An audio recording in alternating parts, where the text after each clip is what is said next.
Right now, replay the last time you got genuinely angry. You probably remember the moment you noticed it. Your jaw tightened, your chest felt hot. You thought, I am angry. But here's the unsettling part. Your face had already announced that anger to the room before your conscious mind caught up. By the time you knew what you were feeling, it was already old news, written across your features for a fraction of a second, and gone. That gap is real, it's measurable, and it might be one of the strangest discoveries in the entire history of emotion research. For most of the 20th century, the dominant assumption in psychology was straightforward. You feel an emotion, and then, if you choose to, you express it. Feeling comes first, expression follows. It seems obvious, almost too obvious to question. But a handful of researchers who spent decades staring at human faces, frame by frame, found something that flipped that assumption on its head. This is where a psychologist named Paul Ekman enters the story. Ekman spent much of his career studying facial expressions across dramatically different cultures, from urban offices in the United States to remote, isolated communities in Papua New Guinea that had almost no contact with the outside world. What he found was startling in its consistency. Regardless of culture, language, or upbringing, human faces produced the same basic expressions for the same basic emotions. Anger looked like anger. Fear looked like fear. This wasn't a learned social custom passed down through culture. It appeared to be hardwired, built into the species itself. To test this rigorously, Ekman showed members of these isolated communities photographs of facial expressions from people they had never met, from a culture entirely foreign to their own, and asked them to identify which emotion each face was showing. The accuracy rates were remarkably high, well above what chance alone would predict. He then reversed the experiment, filming the expressions of people from these isolated communities and showing that footage to observers back in the West. Once again, recognition held up. A scowl of contempt or a widened stare of fear translated across a cultural gap as vast as almost any that exists on the planet. That kind of consistency is difficult to explain unless something deeper than learned custom is at work. But Ekman's most unsettling discovery wasn't about which expressions exist, it was about timing. Working alongside researcher Wallace Friesen, Ekman developed something called the Facial Action Coding System, an incredibly detailed method for cataloging every individual muscle movement the human face is capable of making. Using this system, along with high-speed film analysis, Ekman began noticing something in footage of people trying to conceal their true feelings. Buried within seconds of composed, neutral expression, there would be a flash, a fragment of the real emotion, correctly formed, fully recognizable, and gone within as little as 1/25th of a second. Too fast for the conscious eye to reliably catch in real time. Too fast, seemingly, for the person's own conscious awareness to register before it happened. Ekman called these microexpressions. Here's the detail that makes this genuinely strange. In many of the cases Ekman studied, the person having the microexpression had no idea it occurred. They weren't lying about their emotional state on purpose in those instances. Their face was simply moving faster than their conscious mind could track. The anger or fear or contempt briefly surfaced and vanished before the part of the brain responsible for conscious self-awareness had even fully processed what was happening internally. This raises an odd question. If you don't know you're feeling something until after your face has already shown it, what does that say about where emotions actually begin? To understand that, it helps to look at the work of a researcher named Sylvan Tompkins, whose ideas heavily influenced Ekman's early career. Tompkins proposed something psychologists now call affect theory, the idea that basic emotional responses are triggered extremely rapidly by subcortical brain structures, essentially older, faster regions of the brain that operate largely outside conscious control. According to this view, the face isn't simply a billboard displaying an emotion your conscious mind has already decided to have. The facial muscles may be activated as part of the earliest wave of the emotional response itself, potentially before the slower, more deliberate cortical processes that generate your subjective sense of what you're feeling have fully caught up.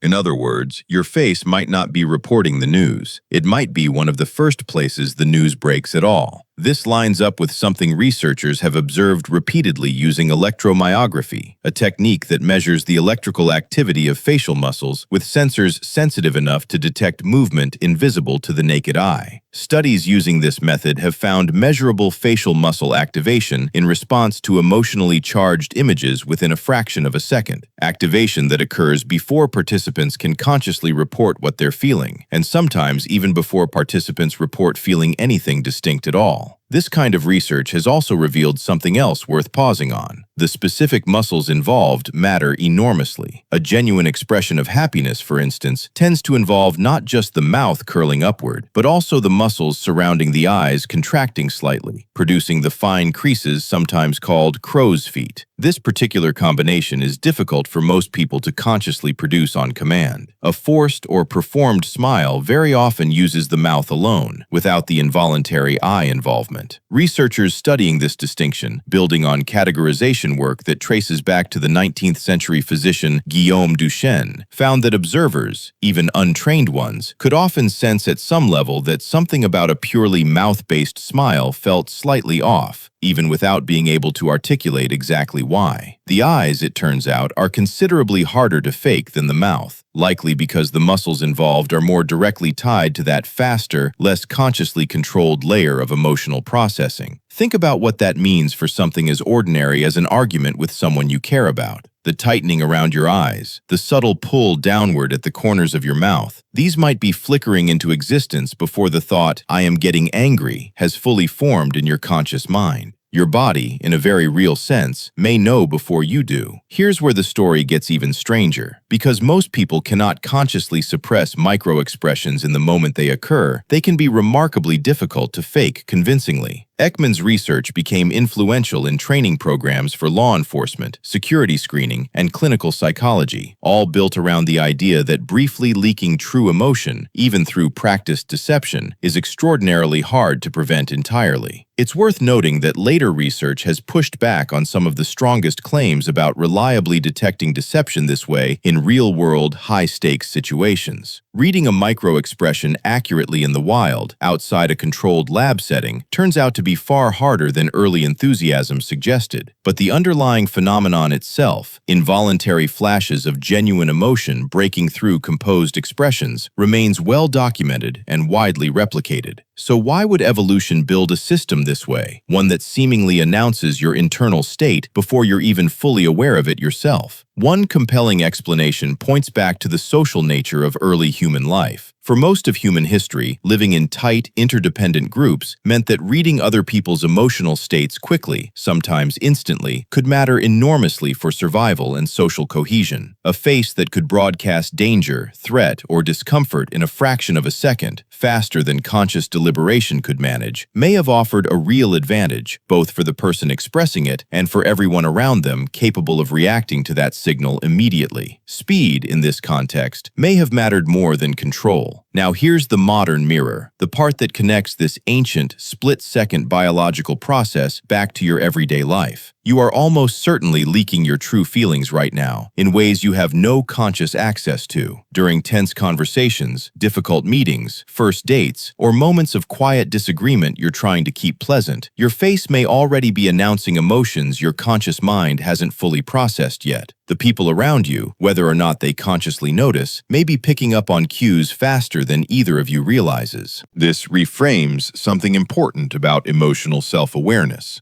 The gap between what your face does and what you consciously feel isn't a flaw in the system. It might be a fundamental feature of how emotion works in a social species, one where the body's signaling system operates on a faster timeline than the narrating, conscious part of your mind that eventually catches up and puts a name to what's happening. This has practical implications that extend well beyond casual conversation.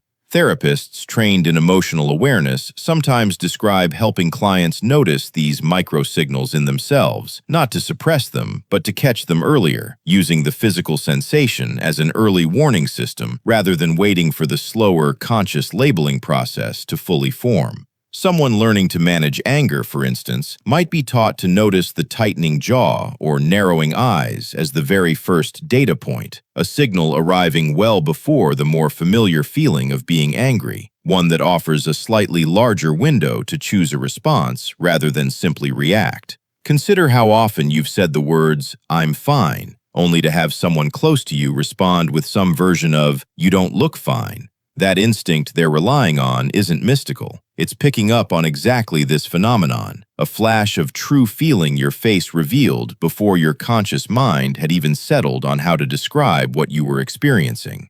So the next time you feel a sudden wave of anger or notice your face has already tightened before you've consciously registered why, remember this. You're not imagining a delay. There genuinely is a lag between what your body knows and what your mind has caught up to naming. Your face isn't lying to you. If anything, it might be the most honest, fastest-moving part of you, quietly announcing the truth a fraction of a second before you're even in on it yourself.